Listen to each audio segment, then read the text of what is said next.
사순절 38일째이자 고난주간 특별 새벽기도 네 번째 시간인데 기도의 인생이 되라. 마가복음 14장 32절로 38절입니다. 그들이 겟세마니라 하는 곳에 이르매 예수께서 제자들에게 이르시되 내가 기도할 동안에 너희는 여기 앉아 있으라 하시고 베드로와 야고보와 요한을 데리고 가실새 심히 놀라시며 슬퍼하사 말씀하시되 내 마음이 심히 고민하여 죽게 되었으니 너희는 여기 머물러 깨어 있으라 하시고 조금 나아가사 땅에 엎드려 될 수 있는 대로 이때가 자기에게서 지나가기를 구하여 이르시되 아빠 아버지여 아버지께는 모든 것이 가능하오니 이 잔을 내게서 옮기시옵소서. 그러나 나의 원대로 마시옵고 아버지의 원대로 하옵소서 하시고 돌아오사 제자들이 자는 것을 보시고 베드로에게 말씀하시되 시몬아 자느냐 네가 1시간도 깨어 있을 수 없더냐. 시험에 들지 않게 깨어 있어 기도하라. 마음에는 원이로되 육신이 약하도다 하시고. 아멘. 오늘 이야기는 우리가 너무나 잘 알고 있는 내용입니다. 예수님께서 십자가 지시기 전 마지막으로 겟세마네 동산에서 기도하시는 장면입니다. 목요일 저녁에 기도하시고 체포되시거든요. 체포되기 직전에 기도하러 가셨어요. 죽기 바로 직전 위기 상황에서 예수님이 가장 먼저 하신 일이 기도라는 겁니다. 그만큼 기도가 중요하다. 인생은 두 종류의 삶이 있습니다. 생각으로 사는 삶이 있고 기도로 사는 삶이 있습니다. 대부분 사람들은 생각으로 살아갑니다. 자기 생각으로 살아가요. 생각으로 산다는 게 뭡니까? 내 뜻대로 사는 겁니다. 생각으로 산다는 것은 내 방식대로 사는 거예요. 생각이란 게 뭡니까? 내 속에 있는 걸 끄집어내는 거잖아요. 내 안에 있는 것, 내 경험, 내 지식 이런 걸로 사는 겁니다. 반면에 기도로 산다는 건 뭐예요? 내 것이 아니라 하나님의 것으로 사는 겁니다. 내 뜻이 아니라 하나님의 뜻으로, 내 방식이 아니라 하나님의 방식대로. 그게 기도예요. 사람들이 스스로는 지혜롭다고 생각하는데 곰곰이 생각해 보세요. 자기 생각대로 산다는 건 지금까지 자기가 살아왔던 방식 아니에요? 우리 가운데 나이 한 5, 60대 되는 분들 잘 살았나요? 저까지 포함해서 잘 살았어요? 형편없잖아요. 실패하지 않았습니까? 그럼에도 불구하고 나이 60 넘어서 여전히 자기 생각대로 산다는 건 참 어리석은 사람 아닙니까? 그 정도로 실패했으면 끝내야 되는 건데 여전히 자기 생각대로 살려고 하고 별로 잘 살지도 못한 분이 그 방식 그대로 살겠대요. 그건 하나님을 모르고 살아가는 것과 똑같은 거죠. 여러분 실제로 인생을 자기 생각대로 사는 사람은요. 최고로 잘 산 게 언제냐 하면 20대예요. 20대. 그때는 욕심도 별로 없고 의욕 넘치고 싱싱하고 또 깨끗해요. 그래서 20대에 살았던 게 최고로 잘 산 거예요. 계속 자기 생각대로 살았던 사람들은 그거 이상을 못 삽니다. 나중에 나이 들어서는 점점 욕심 많은 노인 돼가는 거예요. 절대 그 이상 나은 인생을 살지 못합니다. 그런데 기도로 살면 수준이 높아져요. 점점 수준 높은 인생을 살게 됩니다. 기도의 기름이 쌓이고 쌓이다 보면 오히려 나이 들면서 더 나은 인생 살게 돼요. 왜냐하면 하나님의 수준으로 올라가기 때문에. 그래서 여러분이 더 나은 삶을 원한다면, 수준 높은 삶을 살기 원한다면 무조건 기도의 사람이 돼야 됩니다. 여기 38절에 보니까 시험에 들지 않도록 깨어 기도하라 이래 되어 있는데 보통 시험 들었다 할 때 시험 든 게 무슨 뜻입니까? 다시 내 생각으로 돌아가는 거예요. 신앙생활 잘 하다가 다시 내 방식으로 돌아가는 거예요. 내 뜻과 내 방식으로. 그걸 성경은 시험 들었다 그래요.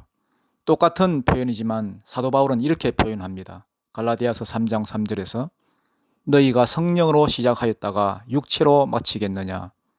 야 어떻게 하나님의 방식으로 살다가 도로 네 방식으로 돌아가니? 이런 사람을 가리켜 잠언서 26장 11절 같은 데 보니까 개라고 표현해요. 개가 그 토한 것을 도로 먹는 것 같이 미련한 자는 그 미련한 것을 거듭 행하느니라. 무슨 얘기입니까? 옛날로 돌아간다는 것, 내 방식으로 돌아간다는 것은 어리석음이라는 거예요. 왜냐하면 내 뜻대로 내 방식대로 해봐야 안 되거든. 그런데 왜 자꾸 고집해요? 기도라는 건 뭡니까? 하나님께로 돌아가는 거예요. 내 방식 버리고 하나님의 방식으로. 시험이라는 것은 옛날 내 생각으로 돌아가는 게 시험이고 믿음이라고 하는 건 뭐냐 하면 기도를 붙드는 게 믿음이에요. 하나님의 뜻과 하나님의 방식을 붙드는 게 믿음이에요. 찬송가에도 보면 545장인가요? 이 눈에 아무 증거 아니 보여도 믿음만을 가지고서 늘 걸으며 이거예요. 다 보이는 게 아니거든요. 내 앞길이 다 보이면 얼마나 좋겠어요. 다 보이지 않지만 믿음으로 걸어가는 거예요. 내 귀에 아무 소리 아니 들려도 하나님의 약속 위에 서리라. 다 알고 가는 게 아니에요. 모르지만 약속 믿고 가는 거예요. 약속 믿고 기도로 나아가는 것, 그게 믿음이에요. 내 수준 버리고 하나님의 수준으로 살아간다는 겁니다. 쉽게 생각해서 기도 안 하시는 분들 있지요. 양복 입고 멀쩡해 보여도 다 저질입니다. 저질. 볼 것도 없어요. 자기 개똥차랑 믿고 그렇게 살다가 죽을 인생이에요. 기도해야 수준이 높아지잖아요. 하나님의 뜻과 하나님의 방식대로 인생이 변화되니까. 그렇다면 한번 생각해 보세요. 내 생각대로 산다는 것은 인간은 본능대로 사는 존재니까 상황에 끌려 다닐 수밖에 없어요. 얼굴에 근심 있는 사람들을 보면 맨날 상황이 안 좋대요. 상황이라는 건 늘 변하는 건데 좋을 때도 있고 안 좋을 때도 있는 건데 맨날 상황만 보고 살아. 그러니 근심이 떠날 리가 없지. 그리고 늘 남의 시선 의식해요. 아무것도 없는데 자존심 세우고. 자존심 세울 만하면 모르겠는데 쥐뿔도 없거든요. 아무리 봐도 없는 것 같은데 있대요. 자기는. 우리는 찾아봐도 없는데 자기는 있대. 그러면서 자존심 상해하고 시험에 들어있고. 그리고 사는 방식이 거의 짐승 수준이에요. 짐승 수준이 뭡니까? 고통 회피죠. 고통이 없는 곳만 찾아다녀요. 이게 진리인지 아닌지 관심도 없고 옳은지 그런지 관심도 없고 맨날 편한 곳 그러고 살아가요. 여기 보면 예수님께서 제자들에게 기도하라고 하시잖아요. 시험에 들지 않도록. 깨어 기도하라 하시잖아요. 깨어 기도하라. 깨어 있다는 게 뭐예요? 본능을 깨는 것 아니에요? 피곤하니까 자고 싶고 눕고 싶고 편한 곳 찾고 싶고 그게 본능 아니에요? 짐승 수준으로 사는 것. 그런데 주님은 깨어 기도하래요. 깨어서. 왜냐하면 깨어 있어야 기도할 수 있으니까. 본능을 깨버려야 할 수 있으니까. 그런데 제자들 보세요. 피곤하다고 잠만 자잖아요. 본능대로 살잖아요. 여러분 변화되고 싶습니까? 수준 높은 인생 살고 싶습니까? 이렇게 살아서는 안 된다고 생각하십니까? 본능을 깨버리십시오. 기도하는 사람이 되십시오. 무조건 기도의 삶을 사십시오.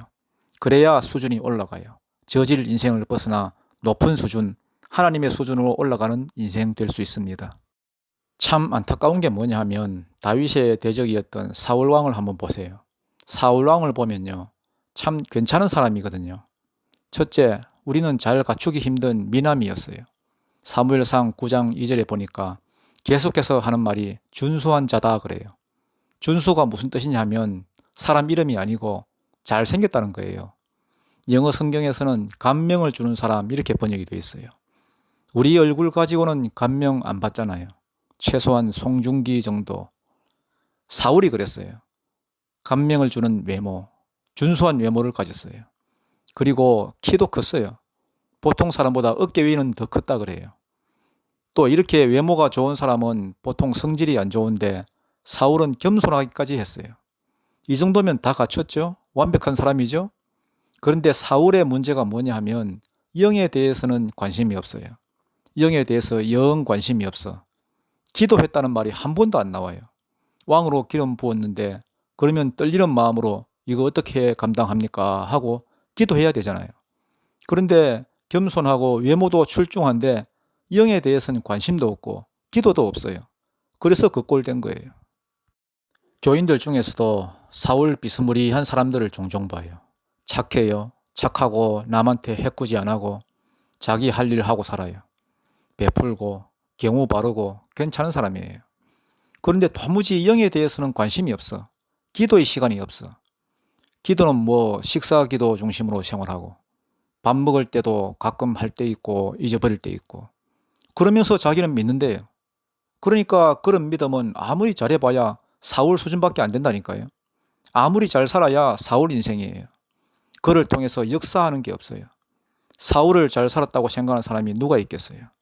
사울같이 살래요? 무조건 우리가 영광스러운 삶을 살기 위해서는 우리가 지금까지 살아왔던 방식을 벗어나야 됩니다. 무조건 영적인 일에 대한 관심을 가지고 무조건 기도해야 됩니다. 여러분 지금까지 살아봐서 알잖아요. 내 인생을 가치 있게 만들고 사람을 살릴 수 있는 것은 내 힘과 능력이 아니에요. 서갈에서 4장 6절에서 그러잖아요. 힘으로 안 되고 능력으로 안 되고 오직 나의 영으로만 된다. 성령의 능력밖에 없다. 기도의 능력밖에 없다. 네 수준 가지고는 안 된다는 거예요. 기도하는 수밖에 없다는 겁니다. 이제 우리 예명교회 첫 예배가 시작됩니다. 첫 예배부터 우리 모든 성도들이 기도의 불이 붙어서 기도의 사람이 되는 은혜의 역사가 있기를 바랍니다. 오늘도 성령께서 여러분에게 기도의 불을 붙이기 원합니다. 기도는 내가 하는 게 아니에요. 성령께서 기도의 마음을 주셔야 기도할 수 있습니다.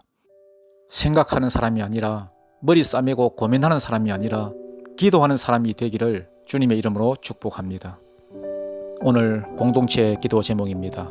주님, 힘든 가운데 여러 어려움이 많았지만 주님의 크신 은혜로 다시 예배가 시작되게 해주시니 감사드립니다. 우리를 준비시켜 주셔서 참다운 예배자로 다시 한번 세워주시고 주님의 한없는 은혜로 부어주옵소서. 무엇보다 기도하는 교회가 되게 하시고 기도하는 성도가 되게 하시고 기도로 승리하는 모두가 되게 하여 주옵소서. 찬송가 364장 내 기도하는 그 시간, 이 찬송 부르고 기도 드리겠습니다.